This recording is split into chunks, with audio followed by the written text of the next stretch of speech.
Hello student, welcome to this video. और इस video में जस्ट न्यूमेरिकल हम फिर सॉल्व करेंगे केबल का। तो केबल का न्यूमेरिकल इससे पहले भी 2 न्यूमेरिकल हमने सॉल्व कराया था, पिछले वाले वीडियो में आपने देखा होगा। तो एक नया न्यूमेरिकल और है, मैं बताया था कि अगले वीडियो में और न्यूमेरिकल की बात करेंगे। तो अभी हम एक न्यूमेरिकल देखेंगे और न्यूमेरिकल मैंने लिख दिया है। इस न्यूमेरिकल को देखते हैं प्रॉब्लम क्या है और हमको कैसे इसको सॉल्व करना है, तो क्या क्या चीज़ें इस पर हमें निकालनी है। तो आप देखोगे इस न्यूमेरिकल को, तो ये है एक केबल 18 मीटर लॉन्ग। केबल की पूरी लेंथ दे दी है, capital L. Is supported at 2 ends at same level, 2 ends of same level 16 metre apart. दो एंड है सपोर्टेड है, दो एंड पे वो सेम लेवल पे है और 16 मीटर दूर है, मतलब जो हॉरिजॉन्टल स्पैन उसका था वो 16 मीटर है और केबल का टोटल लेंथ है 18 metre. The cable supports 3 load of 8, 10 and 12 kilo newton, 12 newton divided 4 equal part of 16 metre. 16 metre का जो हमारा हॉरिजॉन्टल केबल था उसको ये 3 लोड ऐसे लगे हैं कि तीनों डिवाइड कर रहे हैं, मतलब कि 4-4 मीटर दूर पे लग रहे हैं ये तीनों। तो कह रहा find the shape of string. String जो होता है उसका शेप निकालना है आपको, जो केबल है। उसके बाद से जो है टेंशन इन वेरियस पोर्शन, उस टेंशन निकालना है, टी की वैल्यू, टी अलग अलग पोर्शन में टी टेंशन कितना होगा, ठीक है, ये निकालना है। क्योंकि ये यूडीएल है नहीं, ये तो पॉइंट लोड लग रहा है, तो इसमें देखते हैं कि टेंशन क्या क्या होगा। तो सबसे पहले मैं इसे फिगर बनाता हूँ, अब फिगर से आप समझिए।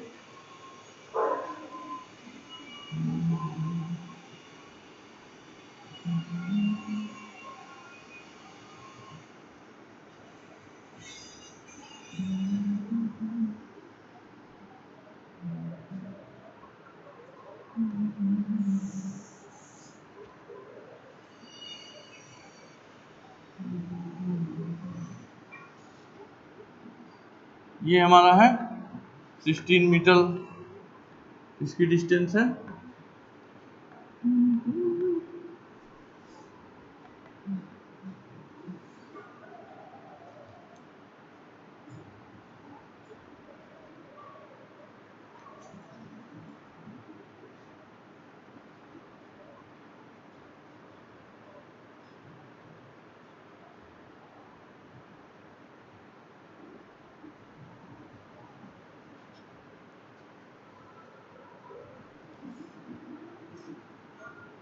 ये हमारा है 4 मीटर पे लगा है 8 किलो न्यूटन, 8 न्यूटन सॉरी। फिर ये हमारे बीच में लगा है 10 न्यूटन और यहाँ पे जो लगा है वो लगा है हमारा 12 न्यूटन। ये भी हमारा 4 मीटर है, ये भी हमारा 4 मीटर है और ये भी हमारा 4 मीटर है, ठीक है। ये हमारा ए है, ये सी है, ये डी है, ये ई है, ये बी है। इसका हॉरिजॉन्टल से देखेगा तो ये जो है सी डैश है, ये हमारा डी डैश है और ये हमारा ई डैश है। इसका जब मान लो ये वाई सी, ये हमारा है वाई डी, ये हमारा है वाई ई। ये चीज़ें हैं। उसके बाद से 18 मीटर जो लेंथ दिया हुआ उसका, तो ये हमारा फिगर है। तो आप फिगर को एक बार समझ लीजिए, ये हमारा था फिगर 4 मीटर। अब इसमें आप देखोगे आपको करना क्या है, टेंशन निकालना अल्टीमेटली। तो टेंशन निकालने के लिए क्या करना होगा कि टेंशन आएगा, एसी में कुछ टेंशन आएगा, सीडी में भी आएगा, डीई में भी आएगा और ईबी में भी आएगा। तो अलग अलग हमें टेंशन निकालना है। तो टेंशन के लिए हमें सारी चीज़ें, सारे पैरामीटर अलग अलग निकालने होंगे। तो स्टेप बाय स्टेप मैं बता रहा हूँ आपको। तो सबसे पहले हम क्या करते हैं, सबसे पहले हम वी ए और वी बी की वैल्यू निकालते हैं। तो वी ए की वैल्यू हम लिखेंगे, ये है वी ए और ये हमारा है वी बी। तो V A into 16 minus 8 into कितना डिस्टेंस है 12 minus 10 into 8 minus 12 into 4 is equal to 0 होना चाहिए इस हिसाब से। ये हमारा था summation of M at B is equal to 0। यहाँ से ऐसा होना चाहिए, बी पॉइंट पे टोटल मोमेंट 0 होना चाहिए, तो मोमेंट इसी इन दोनों की वजह से आएगा, तो ये हो गया 0। तो यहाँ से आप निकाल लीजिए बी ए की वैल्यू। तो बी ए की वैल्यू जो आ रही है वो आ रही है 14 न्यूटन। बी ए की आप वैल्यू निकालें, 14 न्यूटन आ रही है।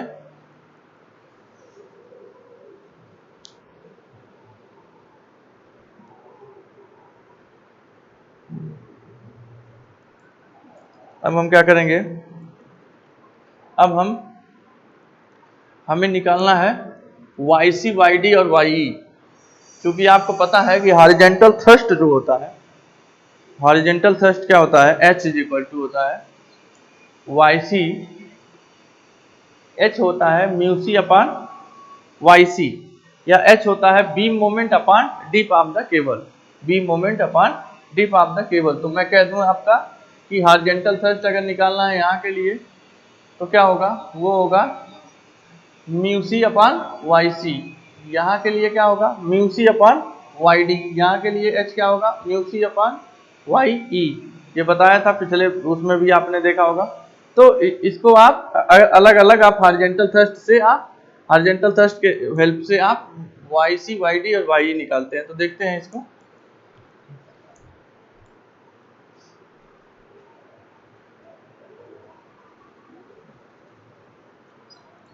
यहाँ मैं लिख दे रहा हूँ Y is equal to mu upon H, ये आप समझ रहे होंगे। तो यहाँ से Y C is equal to क्या होगा, म्यू सी अपान एच, और वाई डी होगा mu D upon H, and Y E होगा जो होगा म्यू वी अपान एच। अब आपको निकालना है, पहले म्यू निकालिए, म्यू की वैल्यू। तो म्यू की वैल्यू निकालेंगे, म्यू सी क्या होगा, म्यू सी होगा यहाँ सी, मतलब ये बी मोमेंट निकालना हो तो बी मोमेंट निकालने के लिए क्या करोगे, we A into four, V A into four होगा यहाँ पे म्यू सी की वैल्यू। वी ए की वैल्यू 14 है, तो यहाँ मैं लिखता हूँ Y C is equal to V A into four, V A into four by H. वी ए की वैल्यू है 14, 14 इंटू फोर 56 बाई एच। ये तो हो गया वाई सी की वैल्यू। वाई डी की वैल्यू निकालनी है म्यू डी, डी पॉइंट पे हमको मोमेंट लेना है, तो क्या होगा डी पॉइंट पे, वी ए इंटू 8। तो वी ए मतलब 14 into 8 minus 8 into four, 8 into four divided by H. ये हमारा कितना आ जाएगा, ये हमारा आ रहा है 80, ये हमारा आ रहा है 80 बाई एच। अब हम निकालेंगे इसकी वैल्यू, म्यू ई की वैल्यू। तो इसी तरह सिमिलरली म्यू ई की वैल्यू जब निकालोगे, वाई ई की वैल्यू, तो म्यू ई अपान एच करोगे तो आपका होगा 60 बाई एच। आप जब ऐसे करोगे तो ये होगा 60 by H, sorry 64 by H आ रहा है, 64 बाई एच। कैसे होगा 64 बाई एच, ई पे जब करोगे तो वी ए इंटू ये डिस्टेंस कितना है 12 मीटर, तो मतलब 14 गुणे 12 माइनस 8 गुणे 8 माइनस 10 गुणे 4। तो ये करोगे तो 64 आएगा, 64 बाई एच। तो ये हो गया तीनों वैल्यू। अब आप देखोगे कि जो y है, जो y देख रहे हो, तो y हमारा जो है इनवर्सली डायरेक्टली प्रोपोर्शनल किसके है, डायरेक्टली प्रोपोर्शनल आपके है म्यू सी के। तो अगर मैं ऐसे लिखूं, मैं कह दूं कि y is directly proportional to mu C, Y C is directly proportional to mu C. यहाँ से आप देख सकते हो कि Y C is equal to Y C, हम एक रेशियो निकालें Y C, Y D, Y E. तो ये रेशियो क्या होगा, ये रेशियो हमारा होगा 56, 50, 64, ये रेशियो हो जाएगा। ठीक है, अब इसको अगर सिंपली और हम सॉल्व करें तो यहाँ पे आप लिख सकते हो Y C Y D Y E is equal to 56 1 के उसमें करें रिस्पेक्ट में, तो ये आपका होगा 80 मतलब कि 10/7 64 देख लिया जाए, ये होगा 10/7 और ये होगा 8/7 ऐसे हो जाएगा।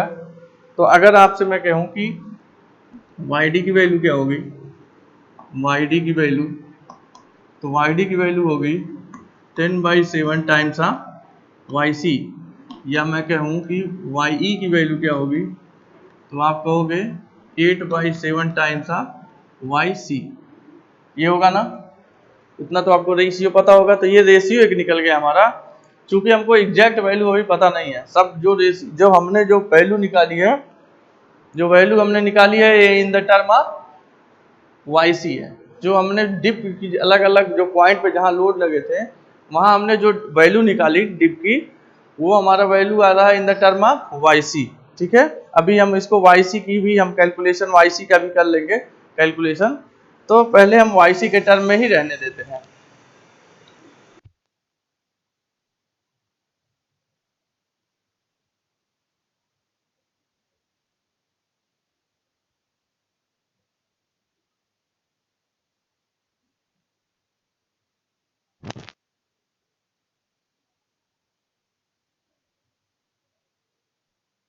तो आप देखोगे यहाँ पे हम क्या करते हैं, देखो हमें वाई डी की जो वैल्यू आ गई in the term of Y C, Y की वैल्यू वाई सी के टर्म में, तो सारी चीजें वाई सी के टर्म में है, हमें वाई सी पहले ढूंढना है।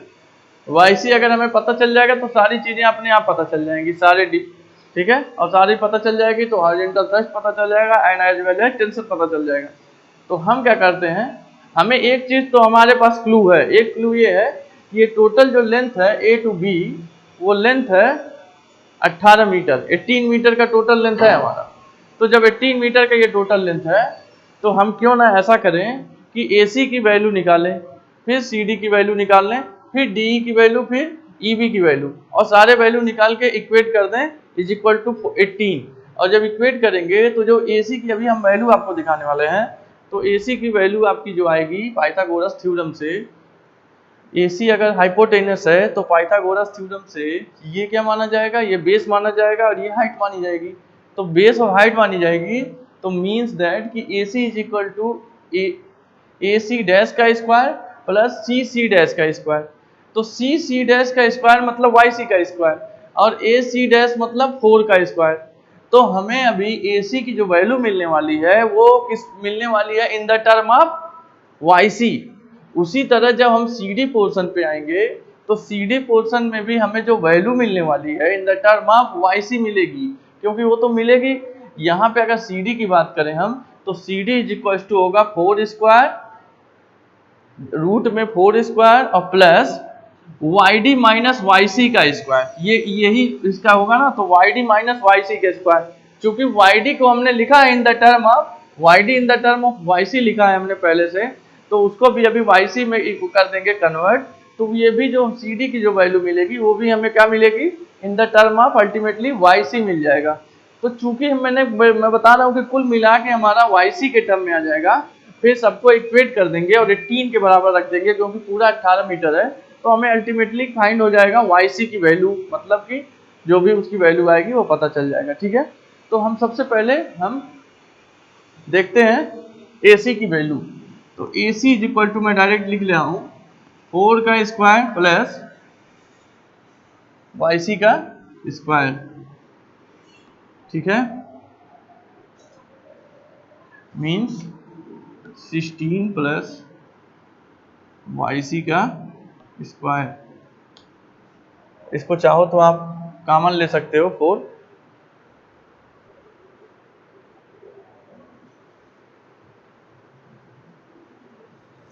तो ये आ रहा है,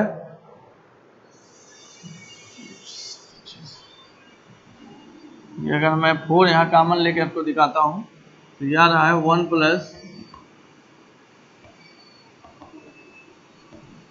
ये आ जा रहा है। ठीक है, ये आ रहा 1 प्लस 0.0625 YC का स्क्वायर। जब 4 दोनों कॉमन ले लेंगे तो ये हो जाएगा यहाँ से।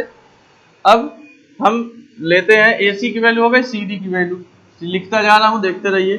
CD की वैल्यू भी होगी 4 स्क्वायर प्लस इसका स्क्वायर मतलब YD माइनस YC का स्क्वायर, ये होगा ना।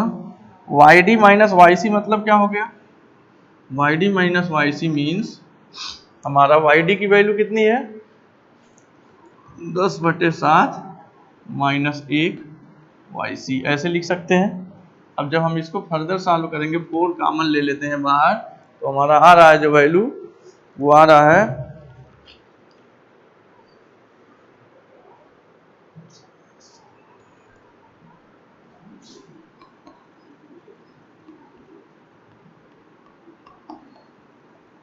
ये आ रहा है 1 प्लस 0.0115 YC का स्क्वायर। ये हमारा आ जा रहा है 4, अगर हम कॉमन लिए, आप इसको चेक कर लीजिएगा, यही आएगा। अब हम बात करते हैं, अब हम DE की बात करेंगे। DE तो DE तो DE क्या होगा, DE होगा 4 स्क्वायर प्लस DE निकालना है ना, DE तो 4 स्क्वायर प्लस ये वाला स्क्वायर, इसका स्क्वायर कितना होगा, मतलब कि YD माइनस YE का स्क्वायर, YD माइनस YE का स्क्वायर। और आपको पता है कि ये दोनों YC के टर्म में कितने आ रहे थे, ये तो 16 हो गया प्लस YD कितना था 10/7 और YE कितना था 8/7, तो 10/7 माइनस 8/7 YC का स्क्वायर, ये हो जाएगा स्क्वायर का स्क्वायर। यहाँ पे देखो, यहाँ पे मैंने स्क्वायर छोड़ दिया था, यहाँ भी स्क्वायर। अब जो है इसको फर्दर अब सॉल्व करेंगे, 4 कॉमन ले लेते हैं, तो ये हमारा जो वैल्यू आ रहा है DE की जो वैल्यू आ रही है वो आ रही है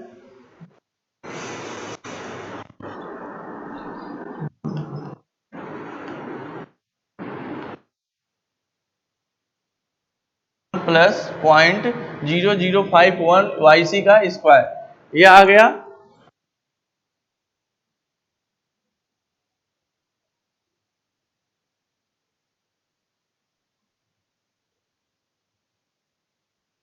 YE का स्क्वायर मतलब 16 प्लस YE मतलब कितना, Y in the term of YC 8/7 का स्क्वायर और YC का स्क्वायर।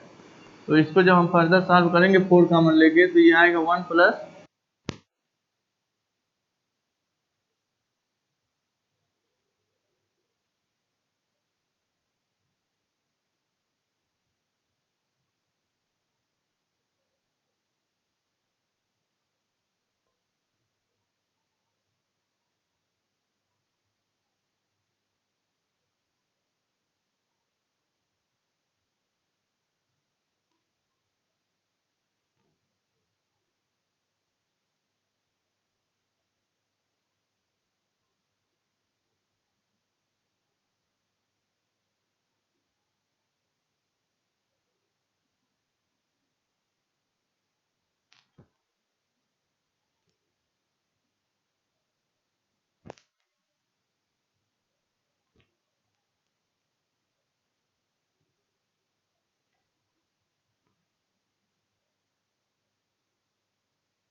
तो हमने क्या किया था, हमने ये चारों निकाले 18 के बराबर कर दिया। मैं इसको एक बार सॉल्व करके एक लाइन में मैं दिखा देना चाहता हूँ आपको। ये देखिए चारों में से 4 कॉमन लेके उस तरफ भेज देंगे और इसको हम क्या करेंगे, इसको हम इसका पावर 1/2 लगा देते हैं। तो ये आपका हो जाएगा 1 प्लस 0.0625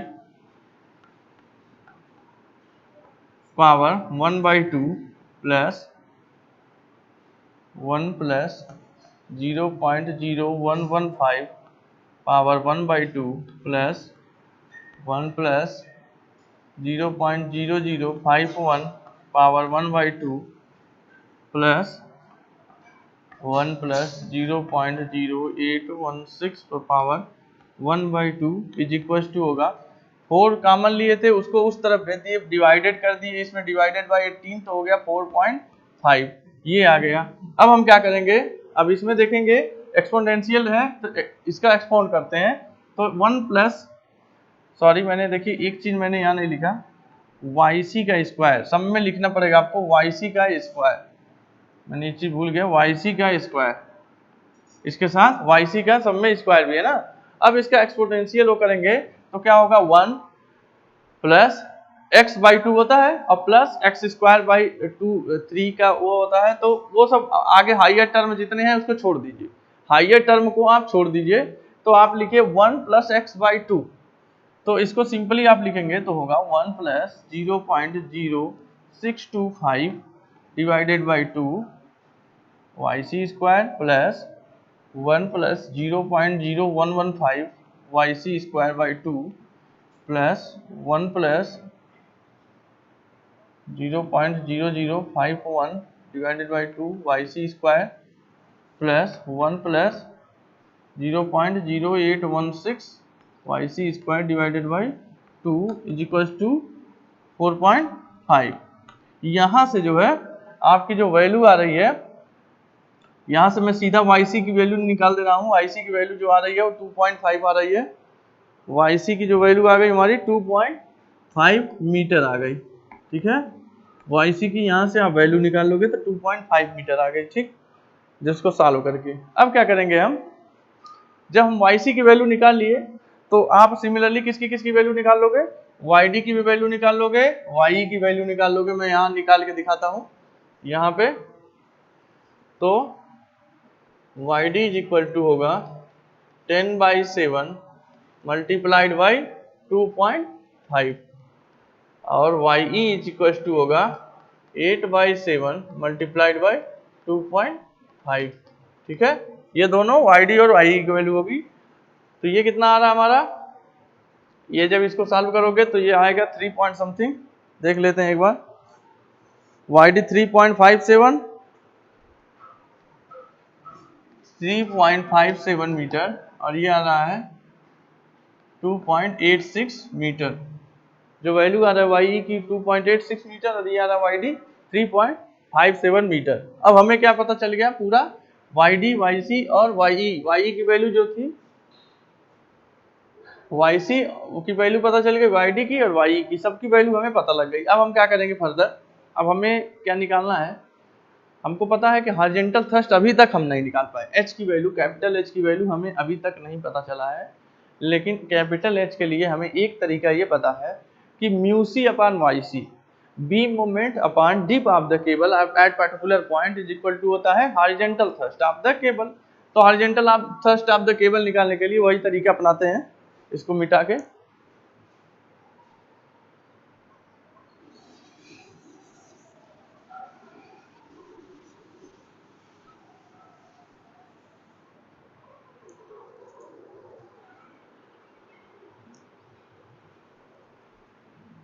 तो H इज इक्वल टू होता है μc बाई YC। μc की वैल्यू कितनी है, H निकालने के लिए μc की वैल्यू आप निकाले थे तो होगा 14 इंटू 4 तो 56 था, 56 और डिवाइडेड बाई YC कितना आया है, YC आया है 2.5। तो यहाँ से इसको सॉल्व करेंगे जब हम तो आएगा 22.4 न्यूटन। ये 22.4 न्यूटन H की वैल्यू आ गई और आप V पहले से निकाल लिए थे। आप जो है V पहले से निकाल लिए थे, वर्टिकल रिएक्शन V, और हॉरिजॉन्टल थ्रस्ट आपने 22.4 निकाल लिया। तो मैं कह दूं कि टेंशन जो निकालना है AC पे TAC, तो TAC जब निकालोगे आप तो हम देखेंगे यहाँ पे YC ये निकल गया। तो अभी हम TAC निकालते हैं, जो टेंशन होगा AC का TAC, तो ये क्या होगा V square plus H square, मतलब 14 स्क्वायर प्लस 22.4 का स्क्वायर। अब ये हमारी जो वैल्यू आ रही है, ये आ रही है कितना, ये आ रही है 26.4 न्यूटन, 26.4 न्यूटन। ये हमारा TAC आ गया। अब हमें क्या निकालना है, देखिए ये तो TAC हमने निकाल लिया, TAC। अभी हमें निकालना है TCD और निकालना है TDE, ठीक है। तो ये निकालना अलग अलग, क्योंकि अलग अलग लोड लगे हैं तो अलग अलग पार्ट पे अलग अलग टेंशन होगा। हर 4 मीटर पार्ट पे अलग अलग टेंशन होगा ना, क्योंकि हर 4 मीटर बाद देख रहे हो लोड की जो इंटेंसिटी है बदल जा रही है। मैग्नीट्यूड बदलने से जो है टेंशन का भी मैग्नीट्यूड चेंज हो जाएगा, ठीक है। तो अभी TCD निकालेंगे। तो TCD क्या होगा, TCD की अगर हम हॉरिजॉन्टल कंपोनेंट की बात करें तो मैं यहाँ बनाता हूँ हार TCD, मैं एक हॉरिजॉन्टल कंपोनेंट, ये मान लो TCD है, ठीक है। तो ये क्या होगा, ये होगा थीटा, मान लो ये θ1 है, तो ये है H, और ये होगा TCD cos θ1, ऐसे होगा ना। मतलब कि ये होगा, ये जो पार्ट होगा ये होगा TCD cos θ1, और अगर ये θ1 है तो, और ये इधर क्या हो रहा है, हॉरिजॉन्टल थ्रस्ट जो हमने निकाला है 22.4 न्यूटन, ठीक है। तो 22.4 न्यूटन, यहां से अगर देख रहे हो ये पॉइंट है, ये पॉइंट है C, तो पॉइंट C की बात अगर करते हैं तो 22.47 इज इक्वल टू क्या आ रहा है हमारा TCD cos θ1। हमें TCD ही निकालना है। अब हमें cos θ1 की अगर हमें वैल्यू पता चल जाए तो हम सीधा सीधा TCD निकाल लेंगे। तो cos θ1 की वैल्यू क्या होगा, cos की वैल्यू क्या होती है, cos होता है हमारा आधार बटे कर्ण। आधार बटे कर्ण मतलब ये क्या है, आधार इसके लिए CD है, और हाइपोटेनस क्या है ये, ठीक है। तो ये डिवाइडेड बाय ये, तो हम इससे निकाल लेंगे cos। तो हम यहाँ पे लिखते हैं 22.4 था H की value, is equal to TCD cos θ1, TCD इंटू cos θ1 को मैं लिख रहा हूँ 4/CD, ये D वैल्यू यहाँ पे है, ठीक है। इसका जो हॉरिजॉन्टल लेंथ है कितना है, इसका जो हॉरिजॉन्टल लेंथ है वो 4 है, और ये है तुम्हारा CD, यही होगा ना।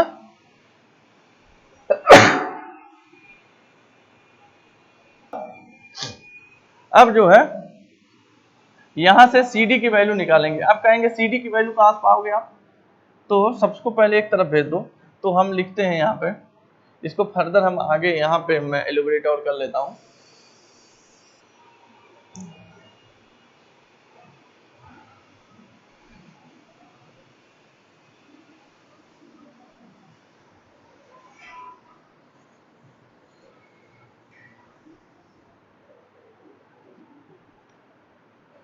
तो यहाँ पे जो देखोगे TCD, यहां से जब देख रहे हो TCD is equal to 22.4 multiplied by CD और बाई 4, ये होगा ना वहां से, ठीक है।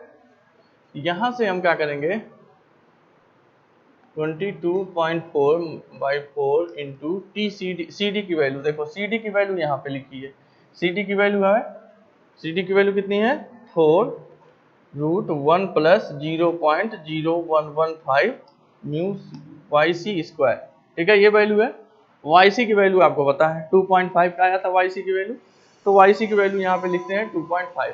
तो ये हमारा TCD इज इक्वल टू हो जाएगा 22.4 मल्टीप्लाई डिवाइडेड बाई 4 इंटू 4 से 4 कैंसिल हो गया, नन्ना भी लिखो, और ये हो जाएगा 1 प्लस 0.115 मल्टीप्लाइड बाई 2.5 का स्क्वायर, ये हो जाएगा, ये क्लियर है यहाँ पे।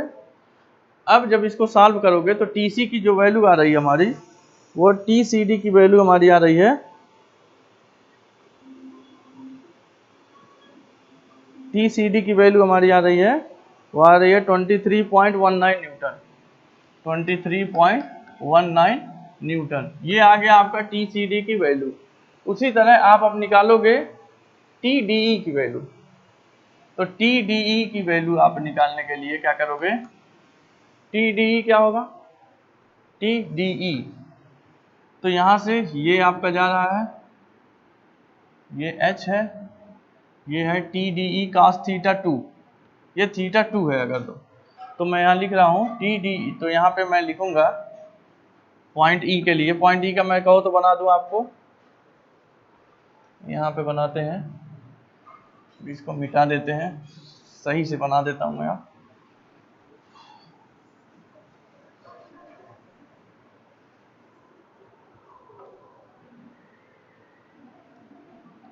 E पॉइंट है, ये आ रहा है TDE, ये आ रहा है TDE cos थीटा 2, ये थीटा 2 है, और ये आपका जो वैल्यू है वो है 4 मीटर का, ठीक है। और ये वैल्यू जो है आपका है DE वैल्यू है, और ये लग रहा है H, ये निकाले थे। अब यहाँ से अगर देखोगे तो H इज इक्वल टू होगा TDE cos थीटा 2। अब यहाँ से TDE निकालोगे, वो होगा आपका cos theta 2 divided by H, cos theta 2 divided by H होगा, ये TDE की वैल्यू आ जाएगी, सॉरी इसको उधर भेजना पड़ेगा, तो H divided by cos theta 2। अब H की वैल्यू लिखो 22.4, और cos थीटा 2 क्या होगा इसमें, आधार बटे कर्ण, मतलब कि 4 बाई DE, 4 बाई DE। अब जब DE की वैल्यू जब यहाँ रखोगे, यहाँ पे DE की वैल्यू आपको यहाँ दिया हुआ है 4 इंटू 1 प्लस 0.0051 YC स्क्वायर, मतलब कि मैं यहाँ लिख दूँ एक लाइन और, TDE इज इक्वल टू होगा 22.4 divided by 4 into 4 1 plus 0.0 TDE की वैल्यू है 0.0051 इंटू 2.5 का स्क्वायर। तो इसको जब सॉल्व आप कर रहे हो, इन सबको पूरा सॉल्व करोगे, इस सबको पूरा सॉल्व करोगे, तो TDE की जो वैल्यू हमारे पास आ रही है, वो आ रही 22.75 न्यूटन। ये आ गई हमारा, ये वैल्यू आ गई TDE की, ठीक है। अब आपको वैल्यू किसकी निकालनी है, अब आपको वैल्यू निकालनी है अगले वाले पोर्शन की, सारे पोर्शन का निकालना था ना, तो अगला पोर्शन आपका बच रहा है हमारा TEB निकालना है। तो TEB निकालने के लिए मैं यहाँ पे बता दे रहा हूँ, TEB आप कैसे निकालोगे। TEB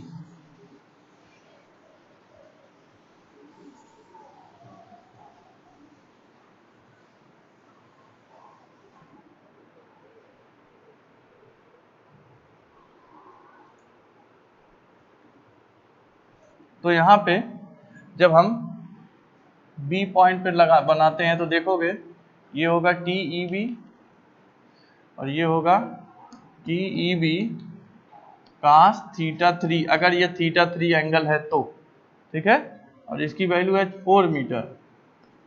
तो यहाँ पे, और तो cos थीटा 3 की वैल्यू मैं सीधा ही लिख दे रहा हूँ, वो होगा 4 बाई EB, ठीक है। ये होगा cos थीटा 3, ये EB है, E और ये B, ठीक है। तो अब यहाँ से, और ये यहाँ H होगा ऑरिजेंटल थ्रस्ट, तो इसके जस्ट अपोजिट काम करेगा। तो यहाँ से आप सीधा लिख सकते हो TEB cos theta 3 is equal to क्या होगा, H।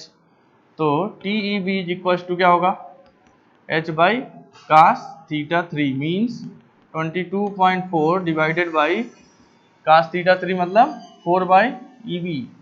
अब EB की जब वैल्यू रखोगे इन the term of YC square, और उसको YC को 22.5 रखोगे, तो जो फर्दर हमारा TEB आ जाएगा वहां से आप रख लीजिएगा जैसे कि पहले रखे हैं। तो जो TEB की वैल्यू हमारी आ रही है, वो आ रही है 27.53 न्यूटन, 27.53 न्यूटन। ये हमारा था की ईवी की वैल्यू। तो हमने सारे वैल्यू निकाल लिए अलग अलग हमने पोर्शन पे अलग अलग टेंशन निकाला है, ठीक है। क्योंकि अलग अलग टेंशन इसलिए, अगर ये पैराबोलिक होता प्योर, अगर यूडीएल सब्जेक्टेड होता, पैराबोलिक होता, तो इसमें अलग अलग टेंशन निकालने की जरूरत नहीं थी। सिंपली हम क्या करते, H square plus V square सीधा कर देते, तो पूरे के पूरे सेक्शन का वो निकल जाता टेंशन। लेकिन चूंकि उस अलग अलग कंसंट्रेटेड पॉइंट लोड लगे थे अलग अलग पॉइंट पे, तो उस पॉइंट लोड की वजह से जो टेंशन था वो tension load point two point change हो रहा था। इस वजह से जो हमारा था टेंशन की कोई वैल्यू अलग अलग पोर्शन पे अलग अलग आई थी, वो हर 4 मीटर के पोर्शन पे अलग अलग आई है, जैसा कि आप आंसर से देख रहे हो, ठीक है। तो नेक्स्ट वीडियो में हम और भी इस पे और फर्दर न्यूमेरिकल सॉल्व कराएंगे। आई होप कि मतलब आपको न्यूमेरिकल समझ में आ गया होगा जो भी था, और जो भी स्टेप आपको नहीं समझ में आएगा उसको आप क्वेश्चन मार्क करके रखिएगा और आगे से हमसे पूछ भी सकते हैं, ठीक है। Thank you so much for watching this video.